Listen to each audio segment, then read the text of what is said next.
They hid the truth in shadows, but every heart can find its light. We heard the silence and the quiet, feelings lost behind a veil of doubt. Step by step, our voices growing, breaking chains they tried to keep us bound. Every whispered lie can't hide the hope we hold. Every gentle truth will guide us through the cold. Like dawn across the darkest night, we lift our dreams into the sky. One heart, one voice will shine the light. Together rising, we will find the why. Steps of courage move the mountains. Softest words can break the mold. In each seed of truth we're planting, see the world transform before it's cold.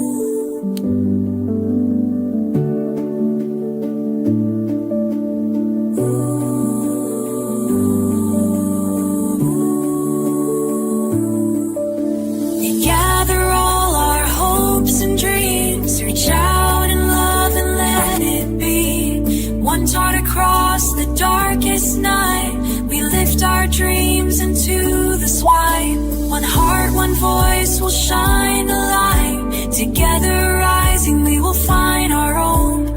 Hand in hand, standing through the light. Together rising, we will find the why.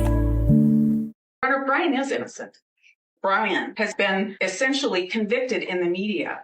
He has a right to have this information withheld, brought out in public, so that people can see it's not this neat little package. So people can start to wonder if Brian's innocent. Your Honor, Brian is innocent. So if I talk about things that are in the affidavit, and if I talk about things that we're seeking that the state wants to hide, I think that's fair game for the public to hear.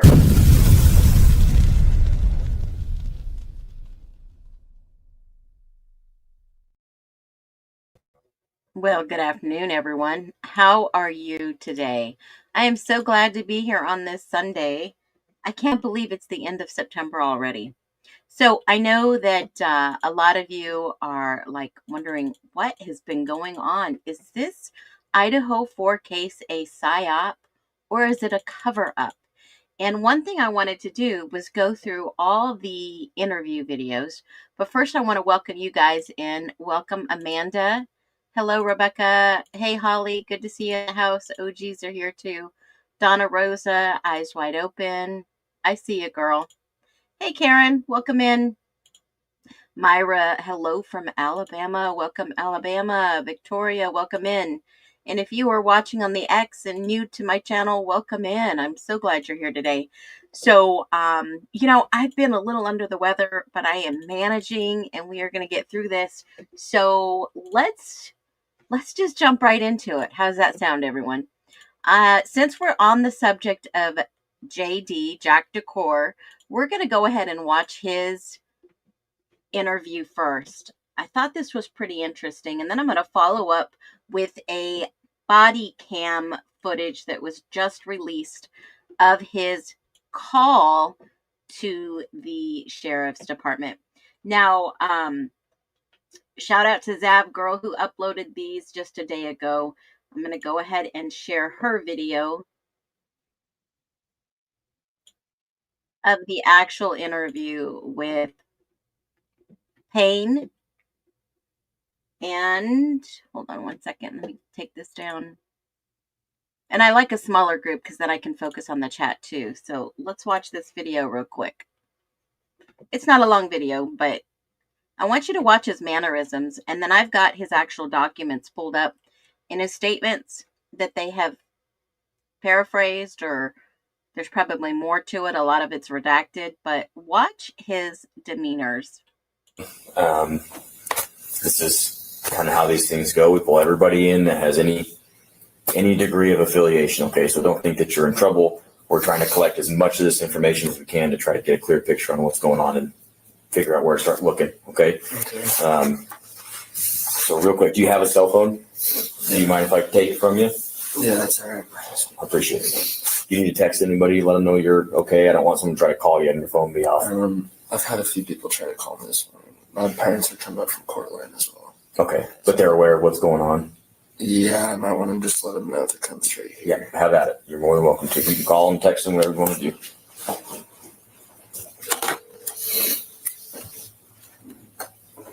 Address is 155 Southview. Hey, I'm gonna give them my phone, but I just wanted to let you know that I'll be at the police station if you guys are still coming. Okay, we were just gonna come there and be there for you next week before or whatever. Okay. When will you be here, just so I kind of know? What? When will you be here?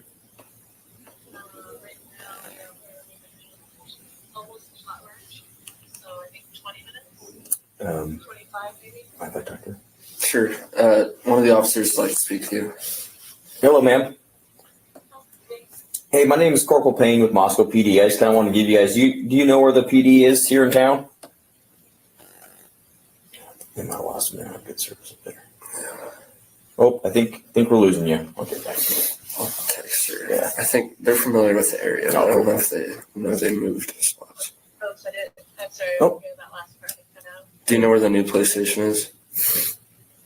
No. Okay, so the easiest way,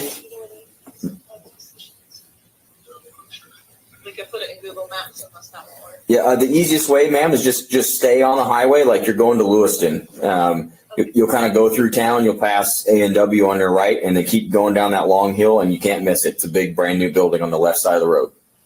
Okay, thank you. We'll be there as soon as we can. Okay. Thank you. Bye. All right, so real quick, what's your first name? What's your middle initial?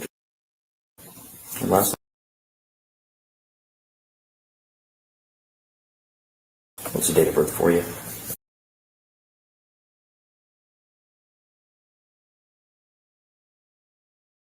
Good address for you?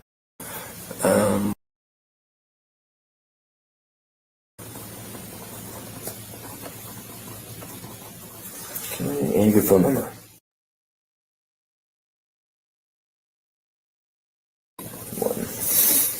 Okay, I'm assuming this is, what kind of phone is this, iPhone? Yeah. What model do you know? It's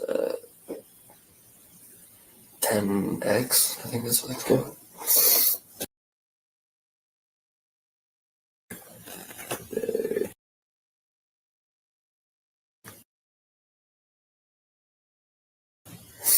Thanks.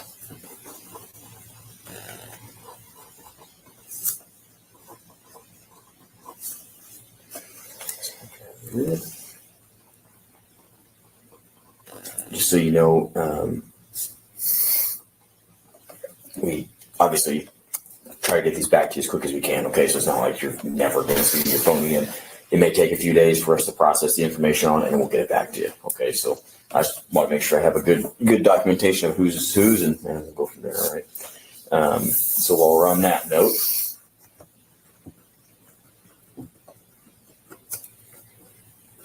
I'm just going to fill in your info here.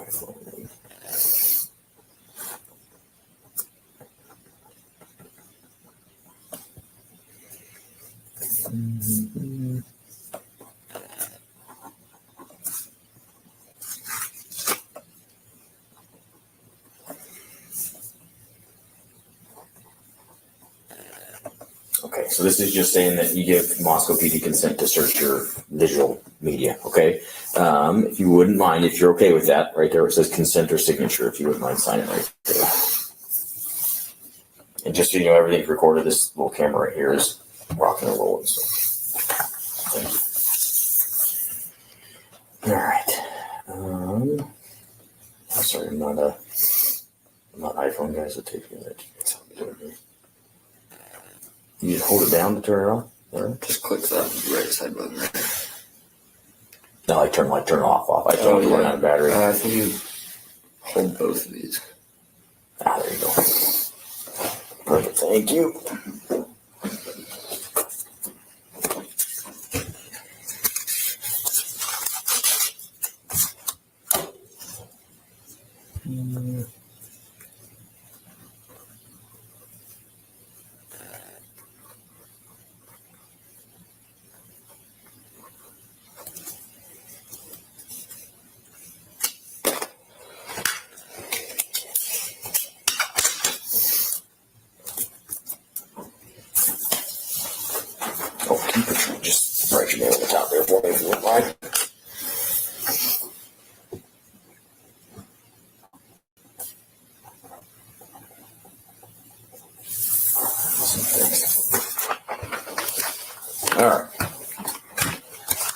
All right. So, appreciate that. I know it's a weird thing to give up your phone to somebody, but I appreciate you helping us out. All right.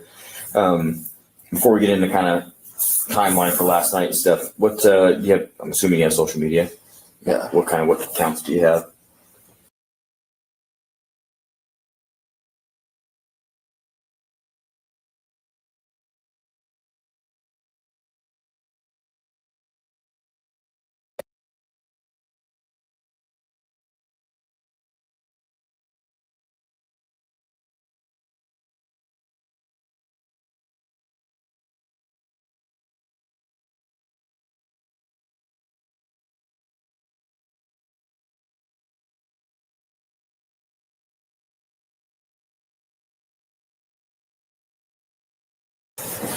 Okay. So you got your address. So starting yesterday, midday, wherever you want to start. Did you go to the football game? No, I was working. You're working. Okay, where are you working?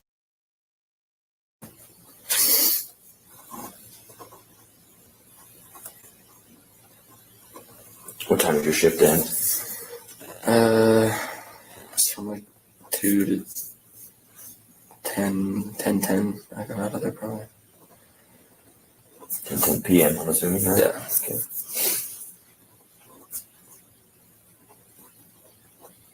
And then what did you do after you got off shift? I went home, or I dropped off some food at my friend who's working at the corner club. And then I went home and met up with my friends, and then we went to the corner club as a group.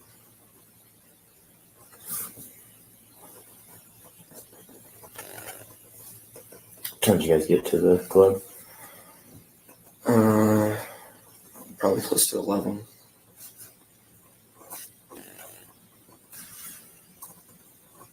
Okay. Anything kind of talking through the rest of your evening there? You guys just hang out, or?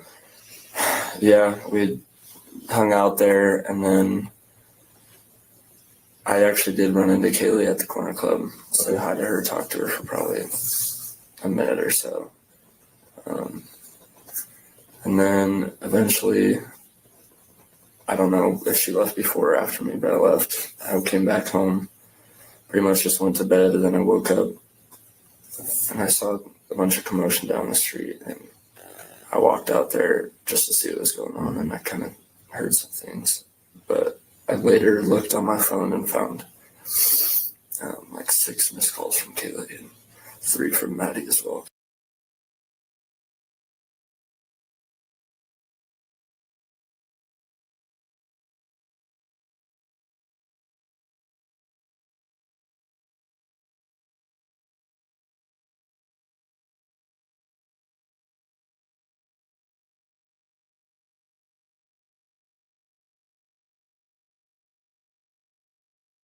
Sorry to interrupt you, man. You said you guys, what time did you leave the corner club?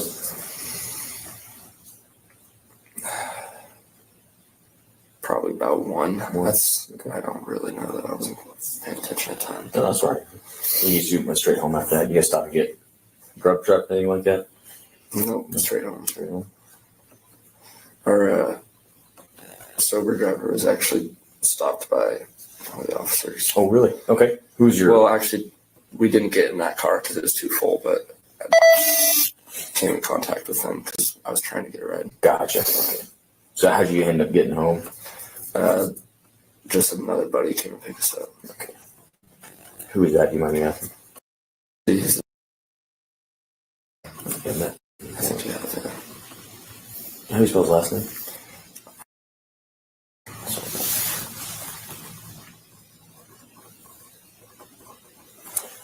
And you just went straight home, you said, right? Yeah. Okay. And then about what time did you go to sleep? Do you remember? Probably about a half hour after that, after I got home at 1-ish. So 1:30-ish, fair to say? That's my best guess.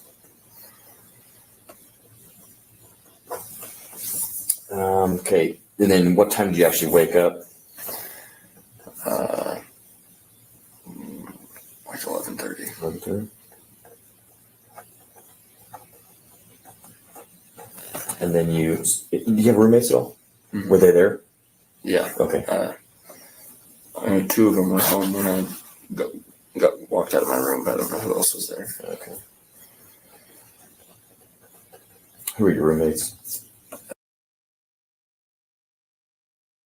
There's four of them. Okay. And then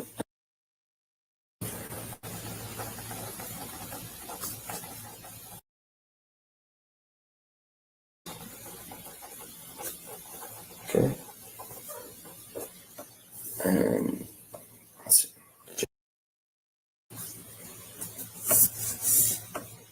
That's all. And me, yeah. So you said you woke up 11:30 and saw a commotion. What can you kind of describe that to me? My roommate's window in his bedroom, you can just see like down the street, and he just like mentioned it, and I got up and looked, and I saw it was up by Kaylee's house, and so I walked out there. Was it like people or cop cars or? Yeah, I mean, there's like 3 cop cars and then some EMTs and stuff. Okay. And so that was about 11:30. Yeah. Okay. Do you remember what time you said you went back and checked your phone? Do you kind of remember what you said had missed calls from Kaylee? Do you remember what time those came in by chance? Yeah, they were like between 2:40 and 3. I think the last one was like 2:57. One of them was also a FaceTime. How many of them were there? Do you think? I think there was 6 from Kaylee and 3 from Maddie.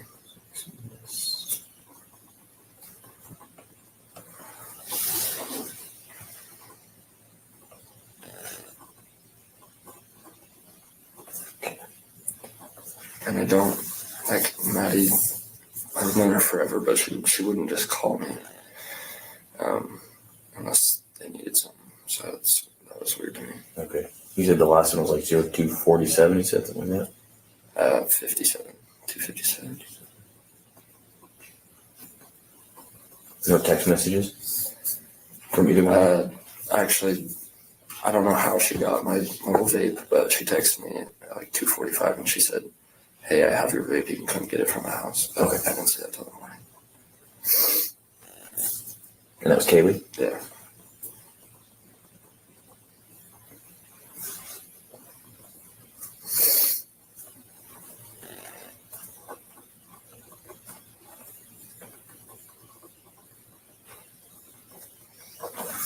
Okay. So I know you said you were sleeping, obviously, most of the night, but at any point, did anybody mention hearing, seeing anything out of the ordinary? No, not that I heard. Nothing, huh? Okay. Did you hear or see anything out of the ordinary? No, not until the morning. Yeah, not until you saw the cop cars and stuff. But, Mhm. okay. Have you noticed anybody around, like in your group of friends, or even just in the neighborhood, that you're like, that guy's kind of, or gal is kind of off looking? Anybody stick out like that to you in the last few months since school started? One day there's this like old minivan that was just like kind of backing up and like up our street and back down, and it just looked weird. I took a picture of it. Oh, you did? Okay. Just I never thought of anything of it, and that was probably a month or 2 ago. So it was just backing down the street? I mean, I live on like that dead end, so he like pulled up and then like backed down and then was just sitting there forever. I might just be stereotyping, but No, you're good. It's the kind of stuff we need to know for sure. What color was it? Do you remember? I think it was like a dark gold, Dark gold. but it was like peeling paint and stuff.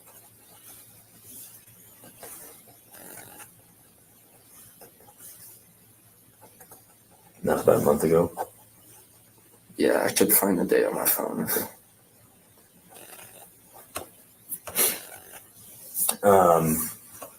It's nothing else. No weird people walking around in the shadows or anything like that going on. No, Okay. Do you have any idea who would do something like this? I have no idea. Okay. But Kaylee has called me and stuff, like if she's walking home and she thinks I'm like is watching her, follow her, she'll just call me and just to have someone on the phone. Yeah. So that was kind of my theory of what the missed calls are from, but I still don't know what happened at all. How often did she do that? I mean, times a year. But Okay. it's just like Not she super was common. feeling sketched out. Yeah. Okay.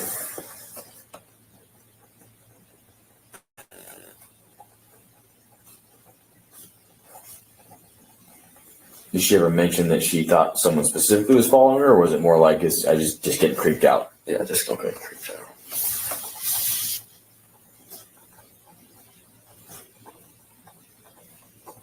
Okay. Is there anything? Are you in a frat at all? I'm part of one. Yeah. Part of which house?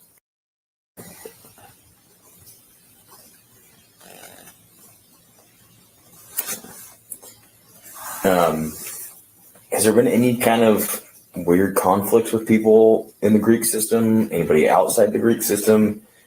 I mean, anything you can think of that might point us in the direction of who we'd be looking for. You know, any rivalries, any boyfriend-girlfriend drama that's gotten out of hand, anything like that? No, not really. Everything's been pretty normal. Okay. I was going to mention, I'm sure this is something that they could tell you too, but there's a lot of like people just coming in and out of their house all the time. Just Okay. 'cause, like, you know, they're well-liked people, and I think more people knew the code to their door than they should have.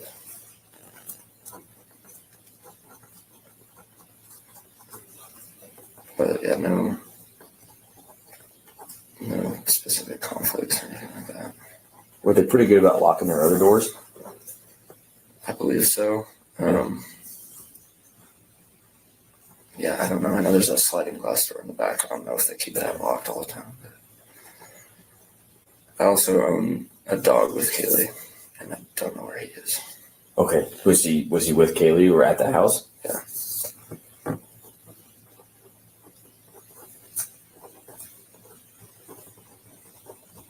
What kind of dog is it? He's a mini golden doodle.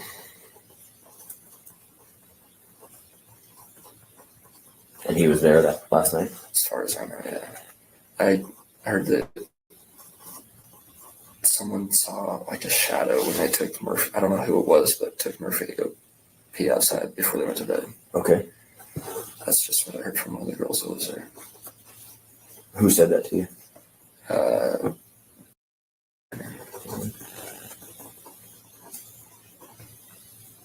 Did she describe it at all, or did she just say she saw? Like, what did she actually tell you? Do you remember? I just overheard a conversation with someone else, but she said that I don't know if it was Kaylee or her, but because I wasn't even part of the conversation. But she said there was a shadow, and they grabbed Murphy and went inside and locked the door. And I never thought of anything of it.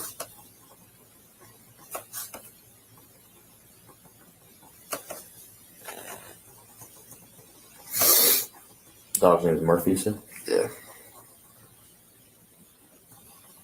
Do you know where he is, or someone has him? No idea, man. I really don't. Well, we'll keep an eye out for him. We can let everybody know and watch out for him, okay? Is he chipped at all, you know?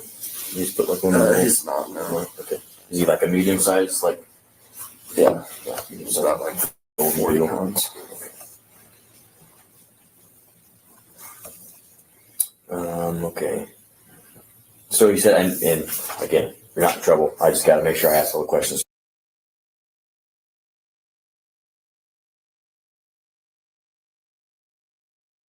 She's supposed to be moving to Texas for a job.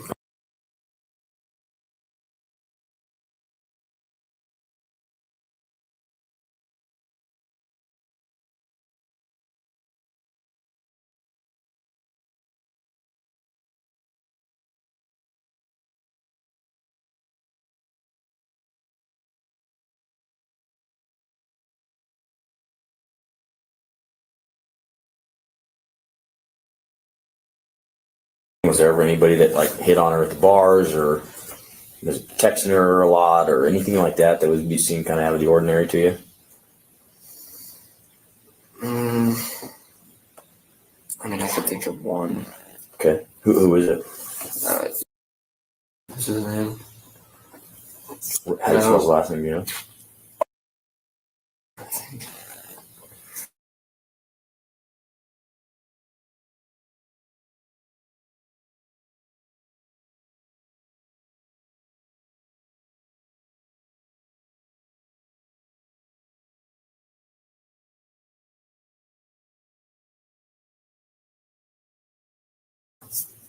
What kind of stuff was he saying?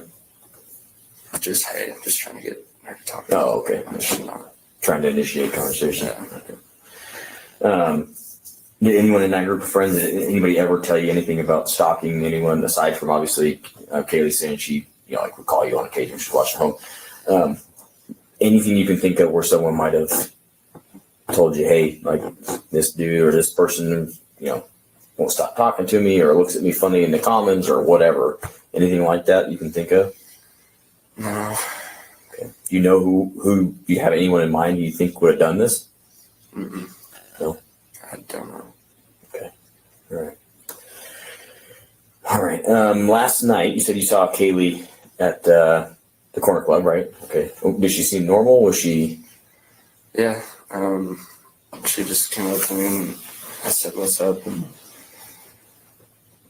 I don't even really remember we had like a 30-second conversation. Okay. But Did it seem normal? Did it seem off? Did it? yeah, everything seemed very normal. Okay.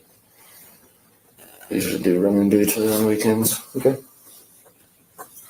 So you said you weren't sure if she left before or after you did? Yeah, I'm not sure. Okay. Was it packed in there last night? Was it?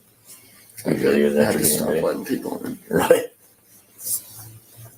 You need to make that place bigger. Anybody at the corner club that you saw? Odd? No, I just saw her with her friends like the whole time I was there, at least. Okay. All right. Well, I don't think I have any further questions for you right now. Okay. Just like I've been telling the girls the same thing. This kind of thing affects everybody different. Okay. So you may be kind of just, apathetic about it for a while. It may hit you all of a sudden. It's going to hit you sooner or later. Okay. It just may be different than other people. All right. So just understand that the campus has a lot of resources for you guys. Okay. We have a lot of resources. We have a chaplain. I mean, we could put you in touch with counselors, but do me a favor amongst your friend group. Don't let anybody not work through this. Okay. If you see somebody starting to, yourself included, if you start internalizing it and not wanting to deal with it or see somebody doing things in an unhealthy way, if you can't get a hold of anybody else, call us. Okay. Even if you can't get a hold of anybody else, we're always here. Okay. Everybody in this building knows what happened. We're all more than happy to help you guys. Okay. The campus officers are fantastic dudes. Captain Barrett's a fantastic guy. If you guys need anything, and I truly mean this, please call us. Okay. The last thing we want to do is have something as terrible as this get worse because folks don't have the tools they need to work their way through it. Okay. Mm-hmm. It's not going to be easy. I won't lie to you, but we're here to help you guys. Okay. Thanks. Okay. You have any further questions for me, man? I would just like to get my dog. Okay.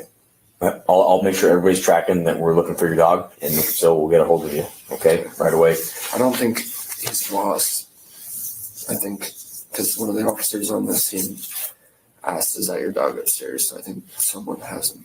Okay. Or he's still up there. I don't know. Okay. I'll check for you. Okay. And like I said, I don't know. I haven't been to the scene, so I don't know, but I'll ask around and see if I can get an answer for you. Okay. If I get an answer for you, we'll find a way to get in touch with you. What's your mom's number?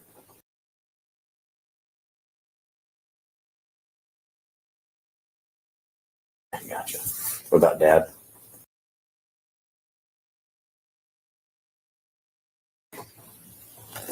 Okay, the only other thing I ask of you is obviously we got to make sure we get in touch with people's parents and make notifications the proper way. So if you guys could all refrain from, I know I have your phone, but obviously you can log on other people's.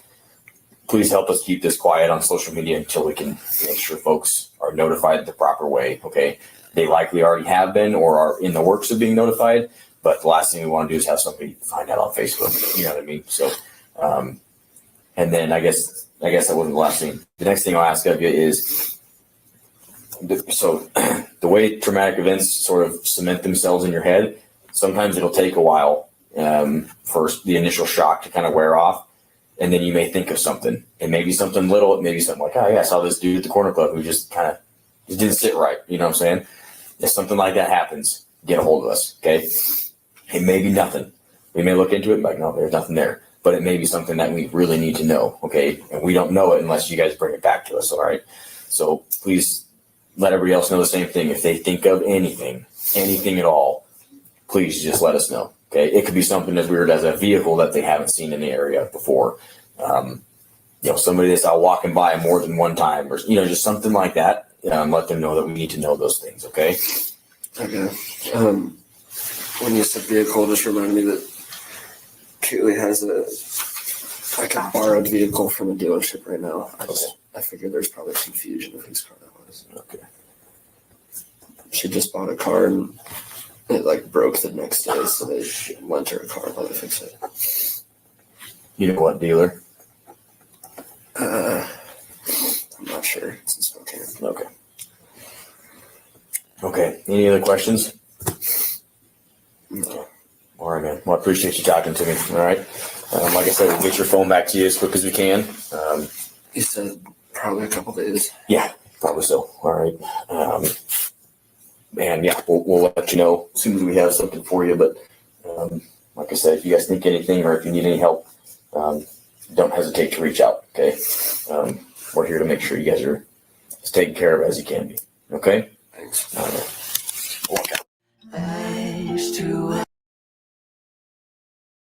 Okay, so thanks and shout out to Zav Girl. Thanks for putting that out there for everyone else to enjoy. So here's the deal. It didn't feel to me like Payne even kind of knew the situation. And Amanda put out a really good point, is that at 2:55, Payne hasn't even been at the scene yet. And I think he arrived somewhere between 4 to 5 with the rest of the district attorney, prosecuting attorney, the coroner, and himself and someone else. They both arrive on the scene. And there is another video that I want to share with you, just real quick, just a refresher in case you haven't seen this. And if you've seen this and you've been around watching the IDAHO4 case in regards to this live dig today, I just went and I pulled this up because I remembered that this footage was interesting too. If you have been watching, like I said, for a while, you're going to know what this is. And this is pretty important in here because I had a feeling if Kohberger was connected in any way, it possibly could have been through the surveys that he was putting out there. I believe this call had something to do with it. Get away with it. Now, again, Dang it. I don't know why it did that. Hold on. It's made national news, people wondering if indeed this could possibly be Brian Kohberger that called into T-Rev's channel. Dr. John and I even discussed this, what it would mean if it was indeed Brian Kohberger, and we weren't able to confirm it then the night we discussed it on Friday. We had to say, we are not sure, but we want to talk about this and what it means. if you were going to kill somebody, how would you get away with it? Hi, my name is Brian. Would you be able to give me a haircut tomorrow by any chance? Despite this attempt at debunking, the shadow of doubt still looms, with some people believing that the person on the show might indeed be the killer. Within hours of Kohberger's arrest, a YouTube clip from a crime podcast emerged, immediately went viral, okay? The users of the podcast were saying, hey, this is Brian Kohberger. I didn't believe it until we interviewed someone who knew Brian Kohberger in high school. She heard the clip and said that is definitely his voice. Now, is she a certified expert? No, but it made me take another look. Take a listen for yourself. One thing that every single one of them I feel like has asked me is, if you were going to kill somebody, how would you get away with it? Now, again, it's him talking about the murders as removed from them. The host of that podcast initially was unsure as well whether it was Brian. Now believes it was likely him. He goes by T-Rev, so we'll call him that as well, and he joins us now. Thank you very much for coming with your splendid YOLO hat on. You only live once. Good choice. So Brian Koberger, you believe he called into the podcast? Why? I mean, with friends reaching out and saying, or people like her that spoke out that said that it's, that's him 100%. I mean, without me hearing his voice, I'm like, it's unconfirmed. But if you got friends that knew him and grew up with him saying it's confirmed, then I gotta say, hey, yeah, this is probably Brian Koberger. But I did send it into the FBI. I did clip that. I also went through 80,000 phone calls, found the number, sent it into the FBI as well, and they have that, and hopefully they get down to that information. Good. Do you know that they are in receipt of it? Did they come back to you at all? I know they have it. I've never got an email back yet. All right. Well, good. You did what you're supposed to do. Now, what struck you about the kinds of comments that this man made to you on the podcast? Oh, man. Why would 10 people come up and ask you how to get away with murder? I mean, make that make sense to me. Why would 10 human beings like ourselves come up and say, hey, how would I get away with murder? And that's nobody's going to do that. And realistically in life, who is coming up to me or you or anybody that is around us right now and asking us, hey, do you know how to get away with murder? Brian Koberger, a seemingly ordinary man, now stands accused, sending shockwaves through Moscow. But as our narrative unfolds, we find the defense challenging a fundamental aspect: the precision of cell phone tracking in this sparsely populated area.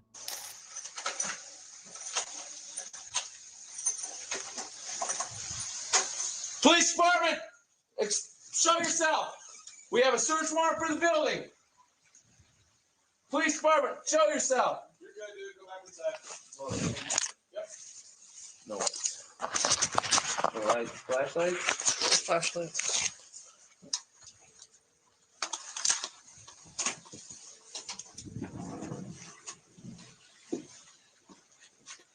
Talbot, the bedroom door is locked. Can you also boot it? Yeah. You need anything in your clipboard? No, I'm good. Okay. He's got it. Thank you, guys. Just the one locked door? Yeah. And we didn't boot it because the keys actually worked. What? Oh, sweet. Oh, even better. It's locked because there's only one lock. Later today, I'll talk later. Yeah. Okay, so that was the actual police footage from going into Brian Koberger's apartment. Now, if there was any connection at all, if Brian Koberger did call into T-Rev, this is all hypothetical saying, if he did call into T-Rev because he was featuring the IDAHO4 case, and he said what you heard, why would 10 people come up to him and say, how would you get away with murder? If they were the frat boys, would you then believe that maybe this could be possible, that a frat group approached him and asked him, is that how he's connected? Did they answer his surveys? Were they the ones that emailed him? If there is any connection, the police would know. They would know from the email addresses. They would know from a simple question form that someone had filled out online. How else would he be connected to any frat members? Here's what I'm going to go with. Watch the following clip I'm about to show you. This is when Showalter calls in and basically says what he says. Listen.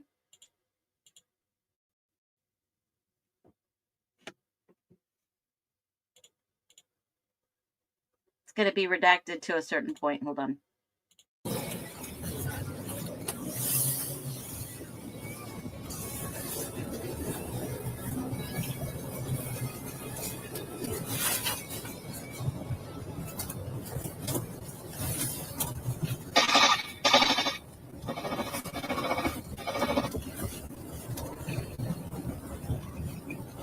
This is Sergeant Hathaway. Hey, how's it going, sir? Hey, how we doing? My name is.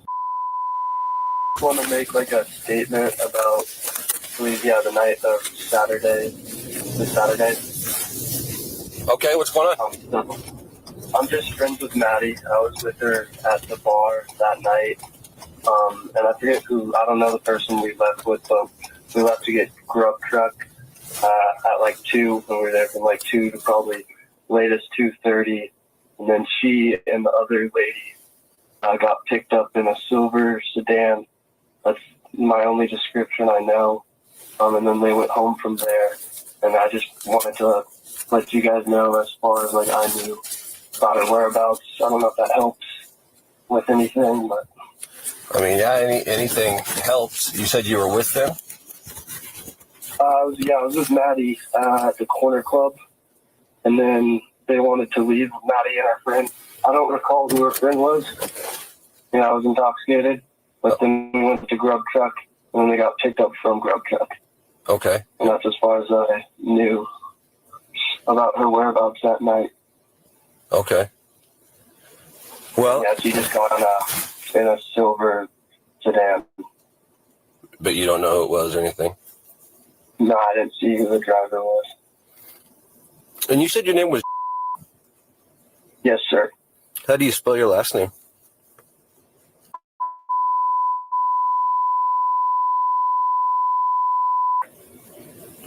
And do you have a middle initial? Yes, sir. Date of birth?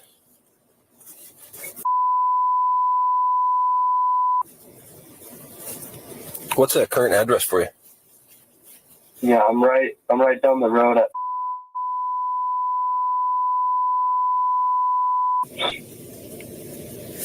You said... Yes, sir. Is that where you're at now? No, I drove home this morning. Oh, okay. I'm in Boise. Oh, Boise. Yeah, I was just talking to my parents, and I didn't know if I would be helpful or not, and my dad was like, yeah, anything could maybe help, so... What's a good phone number for you? Yes, sir, it's,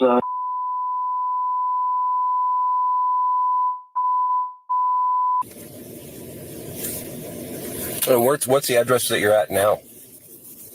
It's...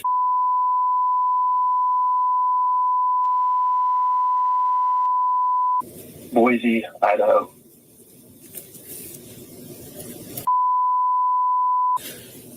In Boise? Yes, sir. Okay. Yes. And you said that's your parents' place. What are your folks' name?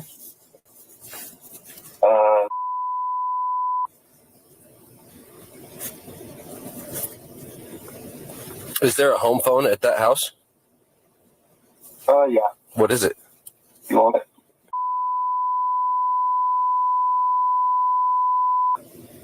So.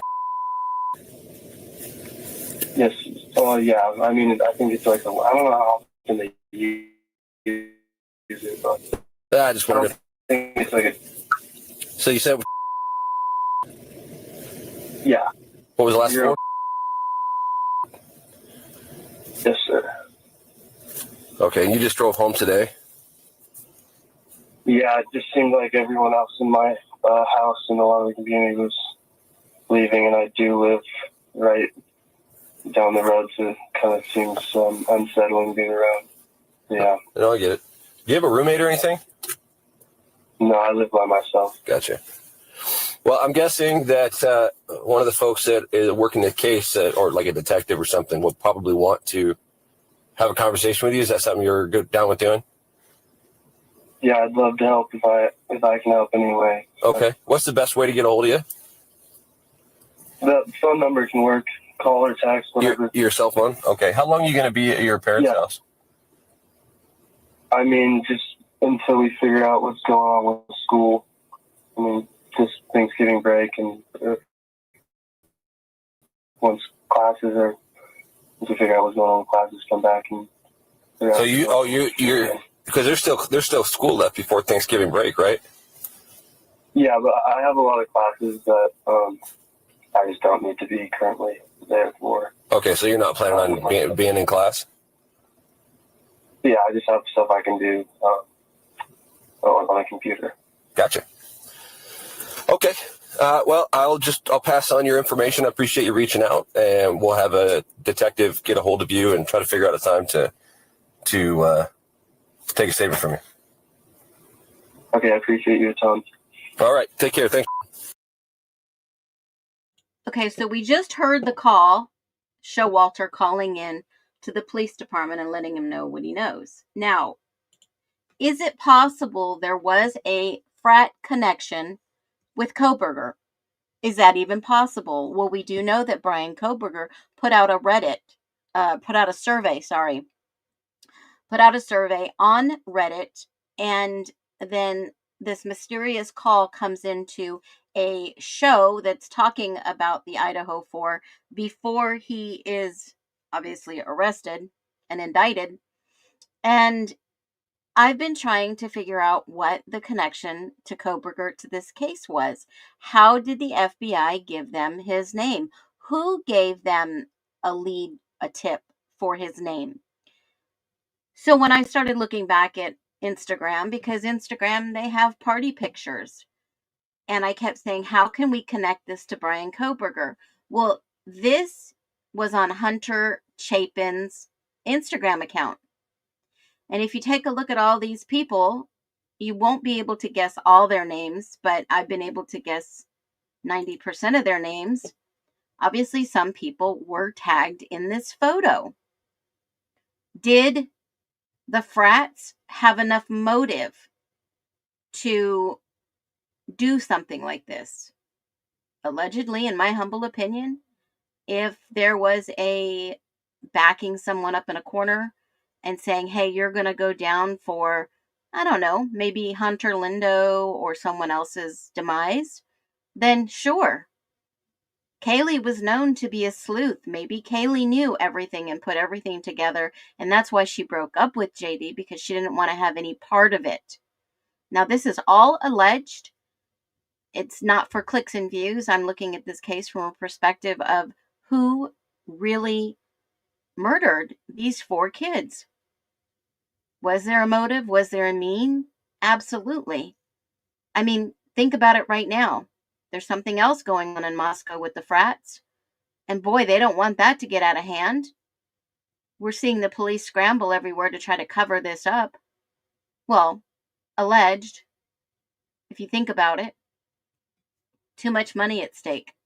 Now let's look at this. This guy right here, Tim Dewolf. Well, is there a connection between him and Kohberger? Is there a connection between Tim and Hunter Chapin? Is there a connection between their frat? Is it possible? It is possible, folks. Brian Kohberger, while sitting in Ada County, working with Ann Taylor, subpoenaed someone out of state. And guess who that individual was? This was State of Idaho versus Brian Kohberger. They wanted a material witness that was out of state to come to Idaho just weeks before the trial was to take place. 5/23. 5/23.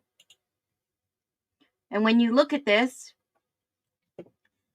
they filed a motion for an order to have the attendance of Timothy Dewolf in Idaho for a trial.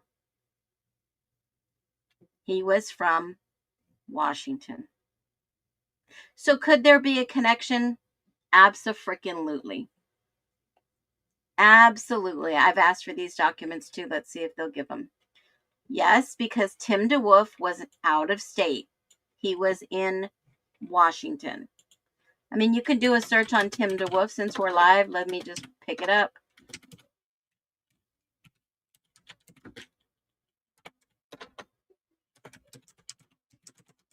Let's see if there is a connection. Tim Dewolf, University of Idaho, People Science. And it looks like possibly there is a connection. Because we see him on Hunter Chapin. We see him in a couple of other different things. I'm going to put Timothy. And let's see if he has a LinkedIn or anything professional out there. Campus directory, Timothy Dewolf. Who is Timothy? He was someone that was in the frat with all these guys. Tim Dewolf. I think I researched him. I did some videos on him a long time ago, and it looks like maybe some of his stuff was scrubbed. So let me do a new search and see if I can find him. Yeah, it looks like perhaps he scrubbed everything. Hold on. At the same time, there was a couple of other people who did the same thing.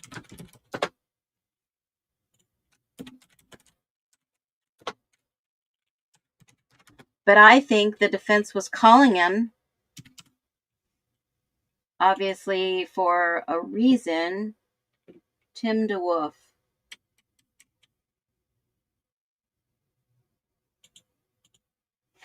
And he was called for a material out-of-state witness right here. DWLUF. Hold on. Let me see if I can find something else.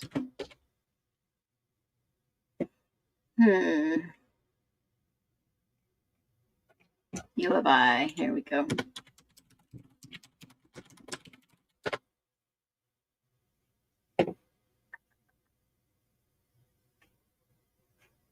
Well, it looks like he scrubbed it pretty much good. Whoever did.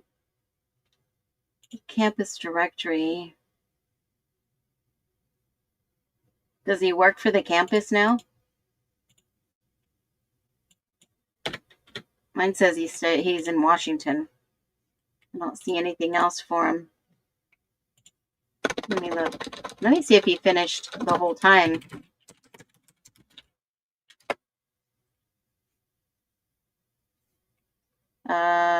Looks like I don't even know if he finished college at the U of I. Hold on. Tim Dewolf.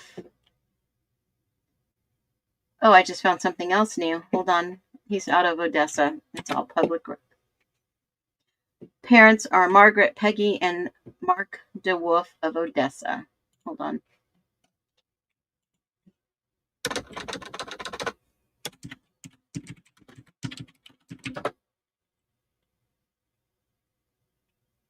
Huh. Yep, here he is. Let's see what else I could find on him.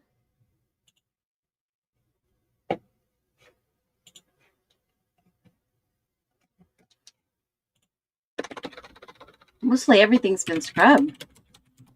Even his picture linking him to the U of I. That's interesting. Account executive out of, let me see this. Tim Dewolf. Does he work at a law firm? Parker Smith Peak. Let's see what this is. Tim Dewolf, account executive out of Bellevue, Washington. Works at Parker Smith and Peak. What the heck? Hold on a minute. Let me look up this business. Oh, a financial IPM, a financial company. So,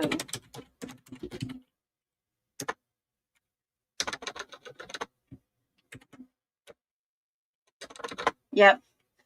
There's not much out there on him other than he was called to testify if a trial was going to take place in the IDAHO4 trial. But now it looks like he is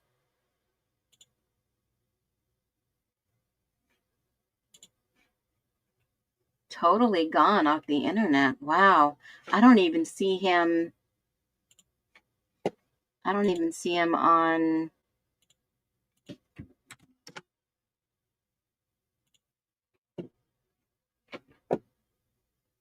I don't even see him anywhere anymore. And I Googled him right after the subpoena was sent. Not even here anymore. All right, so there's another dead end because they've scrubbed. The only thing I can find on him right now is LinkedIn, and he's on private. And it still says he's an alumni over at Boise. He's in Boise. Let me see if he's in Boise now. Hold on. Let's see if I can find him.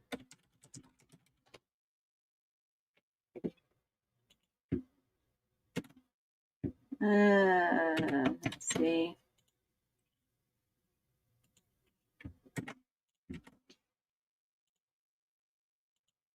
So there is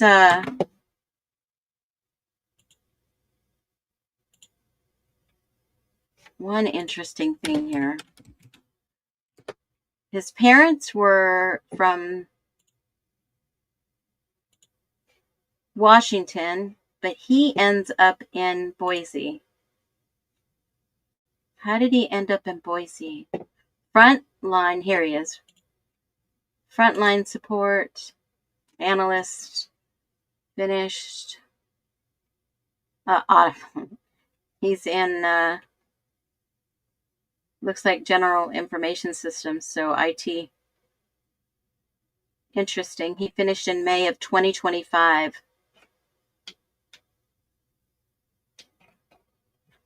Interesting. I wonder why they wanted him. I wonder how long. Oh, he just moved to Boise, guys. I told you he was in Washington the last time I looked. It says IT technician. July of 2025. Right? No way. No freaking way. No way. He moves to Boise right after the trial is canceled. Right after the trial is canceled, he moved to Boise. No freaking joke. You can't make this shit up. July 2025. July is when Bryan Kohberger took the plea deal.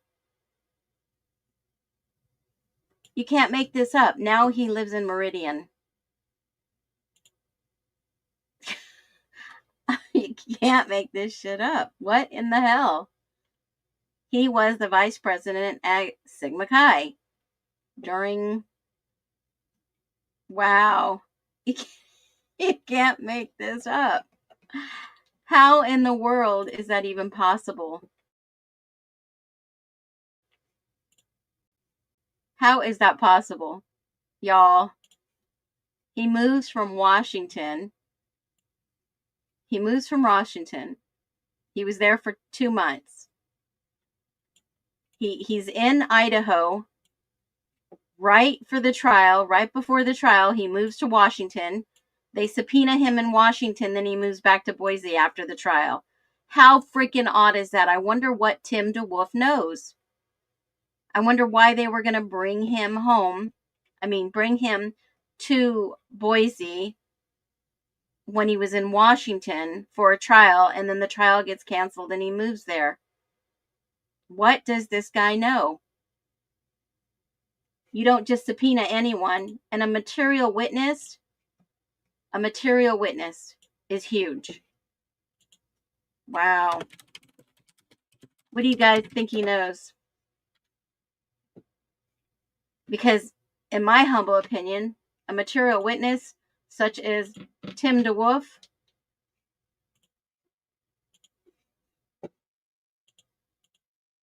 a material witness is a person whose testimony is crucial to a case, particularly criminal proceedings, right? And whose absence would impact the outcome of a trial. So when Ann Taylor subpoenaed Tim Dewolf, a frat guy, vice president of Sigma Chi, he must have known something, and Tim Dewolf is connected to Hunter Chapin. Yes, the Chapins didn't even go to the freaking sentencing day either. And there's a video I want to show you real quick on that. This is crazy. I just ran across this the other day. This is wild. I'm not making stuff up. This is actually all public information that I'm just sharing with you. One sec. I'm going to share this with you so you guys can see this. Let's do this. You know, people wanting to make up stuff about it. Do you know you'll ever find a motive for why what happened? I don't care. No. It does not. It's not something I spend my. There's a lot of people who talk about that too, and I, you know, as the mom of one of these, you know, kids, I don't know. I could never pretend or imagine what it would be to be in somebody's mind like that. And who knows what somebody like that thinks. It's irrelevant, I guess, considering, yeah, if you've got the mindset to do it. It doesn't change the outcome. My husband and I have talked about that from the very beginning, that, you know, regardless of how this thing played out, and nothing we do is going to bring Ethan back, right? I mean, it doesn't matter. So, you know, what would we learn if we knew the motive? I mean, he's admitted to it. He's in jail for life. He, you know. I think that, you know, a fair bit was made also about the family skipping sentencing as well. Did that kind of bother you, or was it, again, just no? I mean, we went to the sentencing part of it when they changed the sentencing part of it, because that was the point at which our purpose was only in being there to represent our son and our brother, right?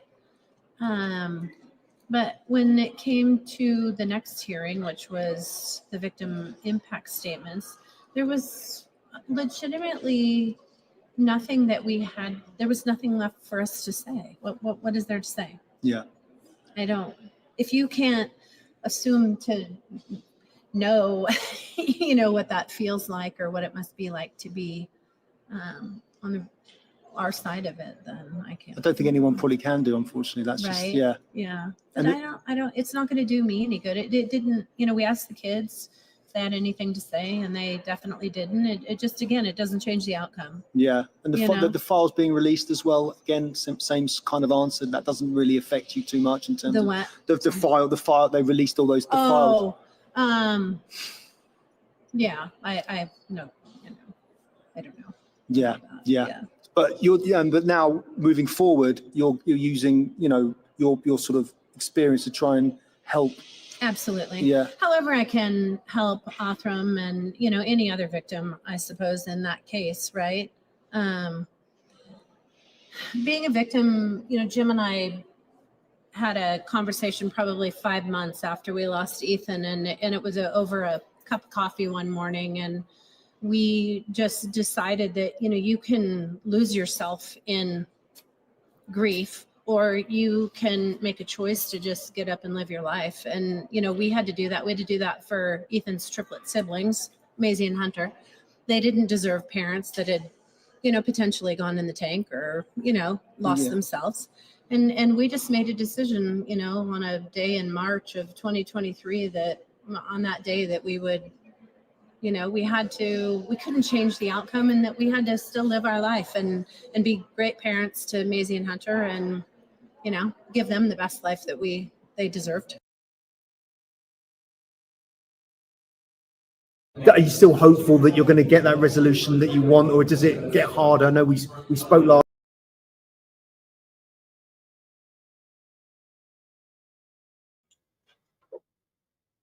Okay, so when you see something like that, what does that make you think?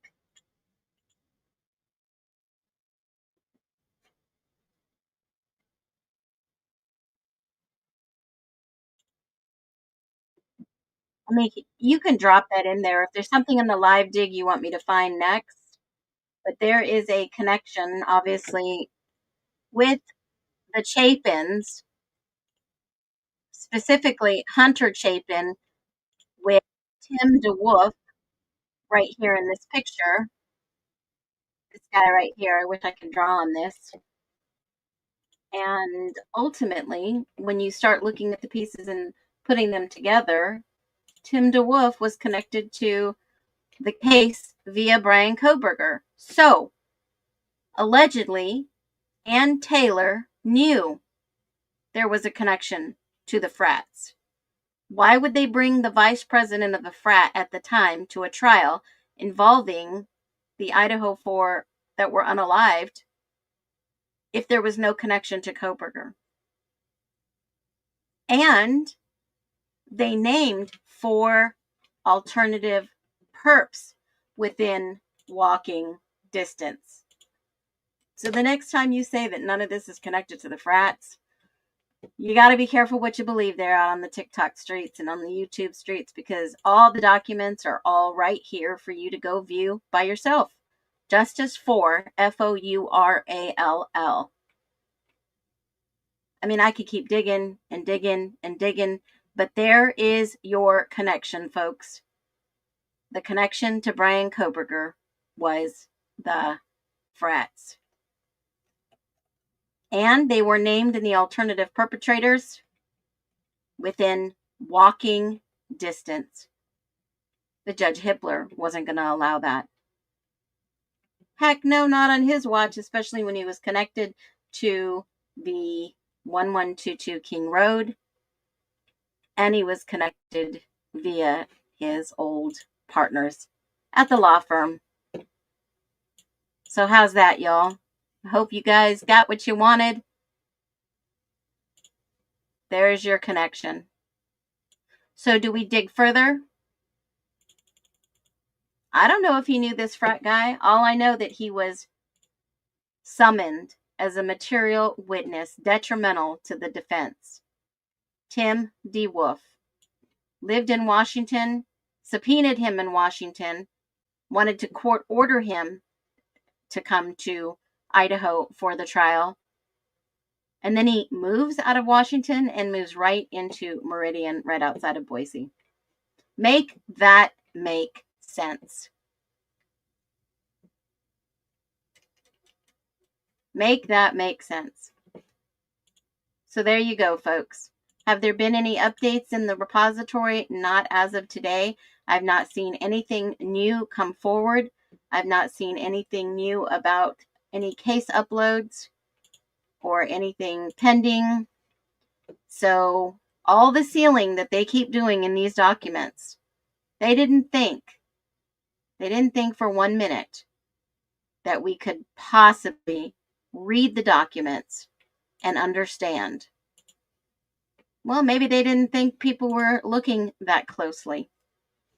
All I know is that we dig and we find.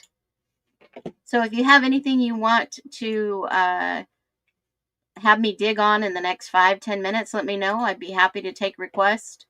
Anything you guys want to dig on, pop it below. And I will continue looking for those more connections.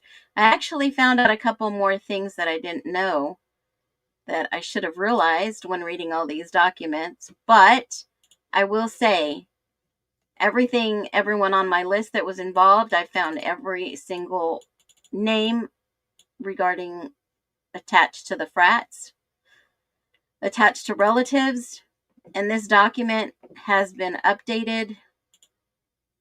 The silver and the 2 white cars that they were following in Boise in a high area, I'll give you that information too. So stay tuned. What color car does he drive? What color car does he drive? Tim DeWolf? I don't know what kind of car he drives, but I can always look into it. Remember, most of these guys have taken themselves off of social media because they knew that the day was going to catch up with them. I believe they know, and I believe the Chapins know, and I believe that's why the defense said, okay, we'll take the plea deal, because they know that Brian Koberger will eventually be exonerated. But when? When will they finally be exonerating Koberger? The frat boy's parents drives a light Elantra. Who was it, Adam? Jack DeCour was driving, and I'll give you that document right here, 168. Jack Decor was driving Kaylee's dad's vehicle. Yes, he was. Hold on. Right here, 168. Advised he was driving a blank blank and a blank. He said that this vehicle was owned by Kaylee's parents and they were allowing him to drive the vehicle. It was a white Elantra, which also the FBI was looking for it to see who was driving it off of Highway 95 to Micah up into Rathburn. So document 168 is him admitting that he was allowed to borrow the car that was owned by the Goncalves family and he would drive it. And did anybody else drive the car? Did he allow anyone else to drive that car? Anyone know? Anyone know?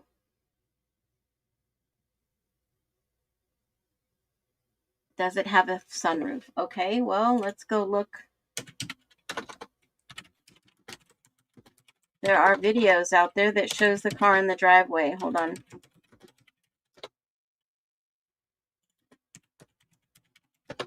I mean, come on, you guys. There's so many Elantras out there, right? So let's see. That's a great question.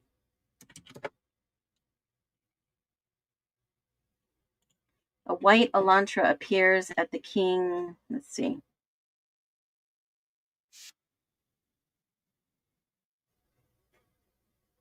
Let's see.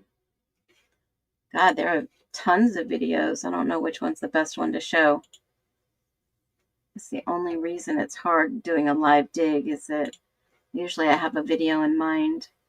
So at the King Road, I think I've seen it on TikTok. Hold on. Let me grab that.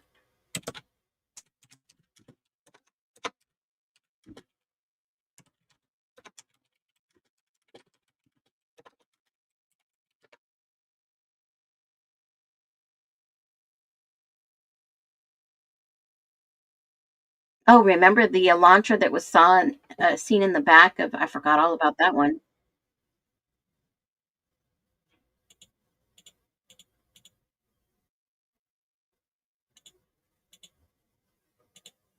Now remember, Kohberger had a sedan 4-door, not a coupe 2-door.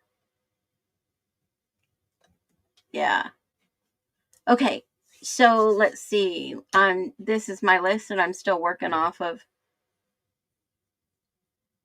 Yeah, they're acting like he's the only one that has an Elantra, right?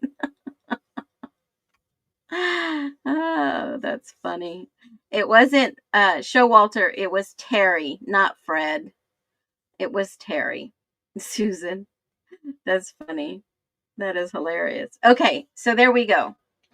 And I will have some more on Showalter because somebody out there is trying to make you think that Showalter, John and Jack are two different people. They are the same person. That was an easy find. There are people out there trying to throw monkey wrenches in things you find. Oh, and by the way, just so everyone knows, let me just share this. WSU Parents Weekend was the weekend of the unalivings, the murders over at King Road. Family Fall Weekend 2022 is November 11th through the 13th.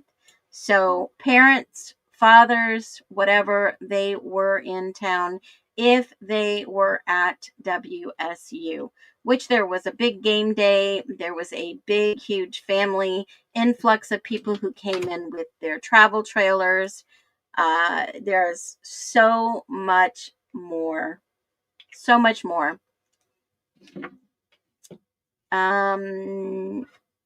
Whoever you are, can you research with your skills and tell me more exact route he took home from Idaho? Showalter? Well, he said he went through Oregon all the way down, probably because he went to Floyd's and had some devil's lettuce. that they don't even want you to have in Idaho unless you have a medical need card. So I believe he went all the way down.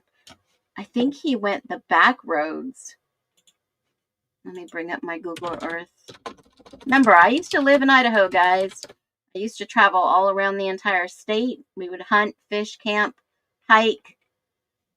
Let me bring up my Google Earth. I know some pretty important people out there still, so. Yep, he drove all the way down and around. That's not too difficult to drive all the way to where he lives in the upper nice golf course area of Boise, Idaho. Ontario. Yep. All right. What else you guys got? Which BK? There are two of them. Oh, which way did he drive home to Pennsylvania?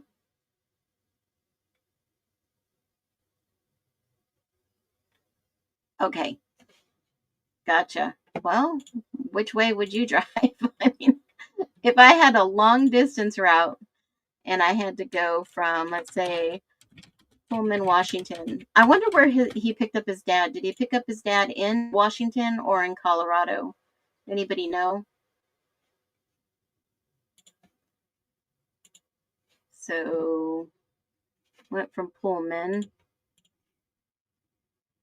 And let's just say he goes to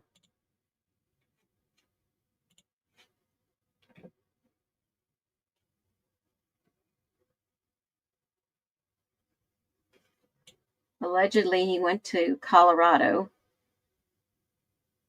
So I would probably hit 90. No. I mean, I used to go all the way down 10.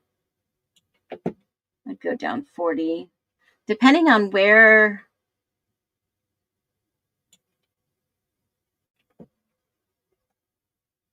I don't know if he picked up his dad in Spokane. I mean, there's a couple of different ways to go Montana, but allegedly he went through Colorado. So if you're going through Colorado, he must have went down 95, 93 maybe, 93 over. Unless, I mean, at that time, it depends on how the roads were. We would avoid all this. We would avoid that. I wouldn't even want to go to St. George and then over. So if he went, maybe he went through Salt Lake City and over to Denver. So you would go down all the way to Ogden or Salt Lake City and then over. But he might have to go. I mean, I've gone the back way to Moab all the way to Denver. So he could have went down. My assumption is that he went down Pocatello. He went down to Twin Falls, Pocatello area, down to Ogden, even down to Provo, head over through Moab to Grand Junction, Colorado, and then all the way over. That would be my guess. That'd be the easiest way to go. But if you're trying to get rid of evidence, you might not go a logical direct route. Well, I mean, even these back roads, guys, these back roads are still back roads. It's just a 2-lane highway all the way down. Unless you hit the main highway, it would be a little bit more busier. But then once you get to Moab, this is just a 2-way highway all the way over to Denver. I mean, they did say he stayed somewhere in, shoot, where did he stay? Grand Junction, maybe? He could have passed through that way. But all through here, all this desert area in Moab, all the way down from Salt Lake City, that is all 2-lane highway. 2-lane. Yeah, all 2-lane. So yeah, it's not that, I mean, even the back roads of Idaho are still bad. Yep. Okay, well, it's already been an hour and 20 minutes. I'm going to let you guys go. Thanks for joining me on this live. And yeah, I mean, eventually the truth will come out. Amanda, thank you so much for being here and being my mod today. I appreciate that. All you fabulous friends that have joined in to listen to what's uncovered, what's revealed. I sure appreciate you guys coming in here. So everyone have a great Sunday evening, afternoon, or morning, wherever you are. I know we've got some people from Australia in here, and I sure appreciate you. And I'll be back Tuesday. I will not be on tomorrow, and we'll see you back Tuesday at 3:30. No, let's do 3:45 p.m. to be on the safe side, and I have some more interesting stuff for you. So make sure that you follow me, subscribe if you do anything. I'll see you on the way out. Be well. Listen up, the ashes stir, phoenix wings unfurl, seeking truth beneath the blur. Turnings for the lax to meet the blur. Out the flames I rise, wings scorched but unbroken. Truth the blaze I wield, every rhyme's a token. In the nest we move, hearts stumping unison. Searching for the light where the system cuts our wisdom. Built on lies and steel, they boxed us in cages. Now we break the locks, rewrite history's pages. Innocent until proven guilty, that's the oath we recite. Under this constitution we ignite the night. We rise like a phoenix in sync, we claim the street. Nest seekers united, our freedom can't be beat. Stand up when one falls, yeah we got your back. In a free land unbroken, we launch the righteous attack. Justice for the voiceless, break the chains of deceit. Innocent till proven guilty, our victory is complete. System cracked at the seams, built for just a few. We rip apart the scheme, bring the truth into view. Movement swells like thunder, souls fueled by conviction. Phoenix souls aligned, demanding our new vision. Marching on the courthouse, banners paint the sky. Echoes of freedom roar, watch the old guard comply. No more hidden verdicts, no more secrets sold. Every voice is a weapon, every story be told. Innocent till proven guilty, that's our final decree. Under this constitution we stand forever free. Phoenix in the dawn, truth ignites the sky. Together we stand tall, no more asking why.